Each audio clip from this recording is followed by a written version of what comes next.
এবার লাদাখ সীমান্তে চীনকে সায়স্তা করতে আমেরিকা থেকে স্ট্রাইকার কিনতে চলেছে ভারতীয় সেনা, অর্থাৎ ভারতীয় সরকার, ভারত সরকার। এই স্ট্রাইকার হলো সেই উন্নত মানের যুদ্ধাস্ত্র যে যুদ্ধাস্ত্রের সাহায্যেই ইউক্রেন আজ অব্দি যুদ্ধে টিকে আছে এবং বিশ্বের দ্বিতীয় শক্তিশালী দেশ অর্থাৎ রাশিয়াকে জব্দ করে রেখেছে।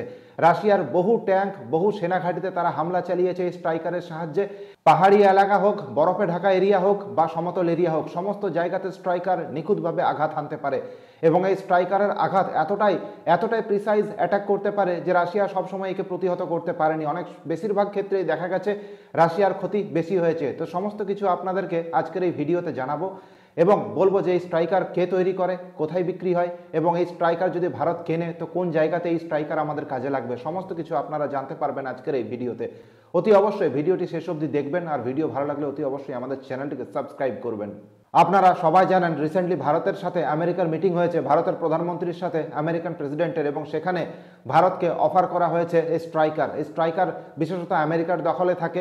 এর আগের বার স্ট্রাইকার নিয়ে দুই গভর্নমেন্টের ভেতরে কথা হয়েছিল, কিন্তু সেই সময় এতটা কথা আগায়নি এবং রিসেন্টলি যে আপডেট আছে সেখানে রীতিমতো আর স্ট্রাইকার কেনার জন্য মাঝে কোনো বাধা থাকলো না।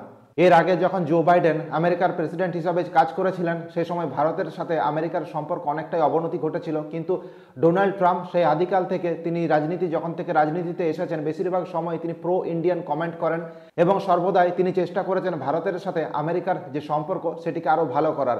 অনেকে ডোনাল্ড ট্রাম্পকে অনেক সময় ঠোটকাটা বলে থাকেন, কারণ তিনি অনেক সময় অনেক জিনিস স্পষ্টভাবে বলে থাকেন, এর জন্য তিনি অনেক সময় নানান রকম চর্চার সম্মুখীন হয়েছেন। তো ডোনাল্ড ট্রাম্পের সহযোগিতায় এবার ভারতের স্ট্রাইকার পেতে আর কোনো রকম বাধা থাকলো না। বৃহস্পতিবার নরেন্দ্র মোদীর সাথে ট্রাম্পের যে বৈঠক হয়েছে সেখানে এই সিদ্ধান্ত নেওয়া হয়েছে।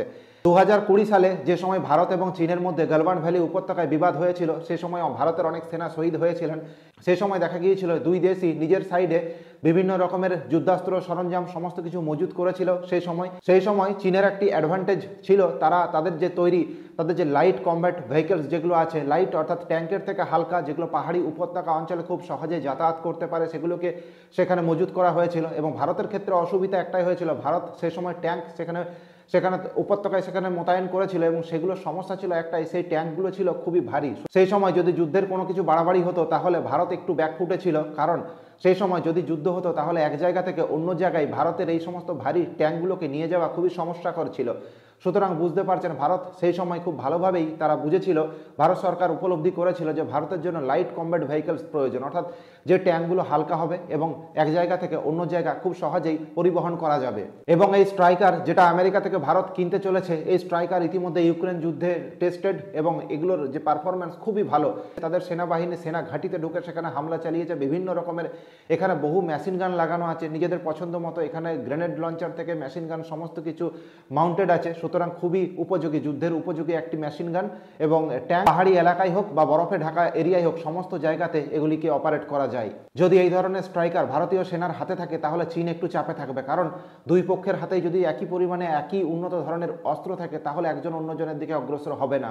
গালওয়ান ভ্যালি উপত্যকায় বিবাদের পর ভারত সীমান্তে সেখানে T-90 ট্যাঙ্ক, ডিআরডিওর অর্জুন ট্যাঙ্ক এবং T-72 72 সেখানে অজেয় ট্যাঙ্ক, এই সমস্ত ভারী ট্যাঙ্ক সেখানে মোতায়েন করা হয়েছিল এবং এই সমস্ত জায়গাতে ভারত একটু ব্যাকফুটে ছিল, সেটা আমি আপনাদেরকে আগেই জানিয়েছি। সেই জন্য রাশিয়ান তৈরি BMP-2 ইনফ্যান্ট্রি ফাইটিং ভেহিকলস, সেটা অনেক বছরের পুরনো, সেগুলোকে মোতায়েন করা হয়েছিল এবং সেটাই ছিল ভারতের একটু সুবিধার বিষয়, একটু পুরনো হলেও এগুলো ভালো কাজ করে সেখানে। এবং স্ট্রাইকারের মধ্যে কি আছে, স্ট্রাইকারের মধ্যে বসানো আছে 105 মিলিমিটারের M68 গান। সুতরাং ইউক্রেনের যুদ্ধে একাধিকবার প্রমাণ করেছে এর উপকারিতা এবং এমনকি T-72 যে ট্যাঙ্ক আছে সেগুলিকেও নিখুঁতভাবে ধ্বংস করেছে। এই 50 মিলিমিটার M2 ব্রাউনিং ভারী মেশিন গান আছে, MK-19 গ্রেনেড লঞ্চার আছে এবং এর সাথে M240 মেশিন গানও এখানে আছে। সুতরাং সমস্ত কিছু এই স্ট্রাইকারের মধ্যে, সমস্ত কিছু যুদ্ধের জন্য যে সমস্ত জিনিস লাগে সমস্ত কিছু এখানে রাখা আছে। ইউক্রেন সহ বেশ কয়েকটি দেশকে সরবরাহ করেছে, কিন্তু উত্তর আমেরিকার ইতিহাসে উত্তর আমেরিকার বাইরে প্রথম কোথাও তৈরি করতে চলেছে এই স্ট্রাইকার। ভারতও তৈরি করতে চায় এবং সব থেকে বড় জিনিস হলো এই ধরনের ট্যাঙ্ক যদি ভারতবর্ষে তৈরি করা হয় সেক্ষেত্রে ভারত কম দামে সেগুলোকে নিজেদের আয়ত্তে করতে পারবে, কিনতে পারবে, এবং আমেরিকা থেকে যখন কোনো অস্ত্র কেনা হয় তখন সেটা আপনারা দেখবেন যে সেগুলোর দাম বেশি পড়ে। এবং অনেক ক্ষেত্রে কি হয়, যে সমস্ত ট্যাঙ্কগুলো আছে সেগুলোর যে টেকনোলজি ট্রান্সফার করতে চায় না, তো সমস্ত কিছু টেকনোলজি ট্রান্সফার থেকে শুরু করে আমাদের দেশে ম্যানুফ্যাকচার সমস্ত কিছু আমেরিকা করতে চায়। সুতরাং ভারত এবং আমেরিকার মধ্যে যে সম্পর্ক সেটা যে খুব ভালো এখন শক্তপোক্ত দিকে আছে এই সমস্ত ডিল থেকেই বুঝতে পারছেন। এই সমস্ত স্ট্রাইকার যদি একবার ভারতের হাতে আসে তাহলে শুধুমাত্র যে লাদাখ সীমান্তে চীনকে সাহায্য করা না, পাকিস্তানের সাথেও বর্ডারে এগুলোকে ইউজ করা যাবে। বাংলাদেশ তো ছেড়েই দিন, ওগুলোর জন্য কোনো স্ট্রাইকার বা কোনো কিছু লাগবে না। সুতরাং বুঝতে পারছেন কতটা উপযোগী স্ট্রাইকার এবং দীর্ঘদিন অপেক্ষার পর এই ধরনের হাতিয়ার আমাদের দেশে আসতে চলেছে। তো এই ছিল আজকের একটা ছোট্ট আপডেট এবং খুব গুরুত্বপূর্ণ আপডেট আমাদের দেশের ডিফেন্সের দিক থেকে। আশা করছি আপনাদের ভালো লেগেছে, তাহলে অতি অবশ্যই আমাদের চ্যানেলটিকে সাবস্ক্রাইব করবেন এই ধরনের প্রতিবেদন দেখার জন্য। আর ফেসবুক পেজ থেকে দেখলে অতি অবশ্যই আমাদের পেজটিকে ফলো করে নেবেন।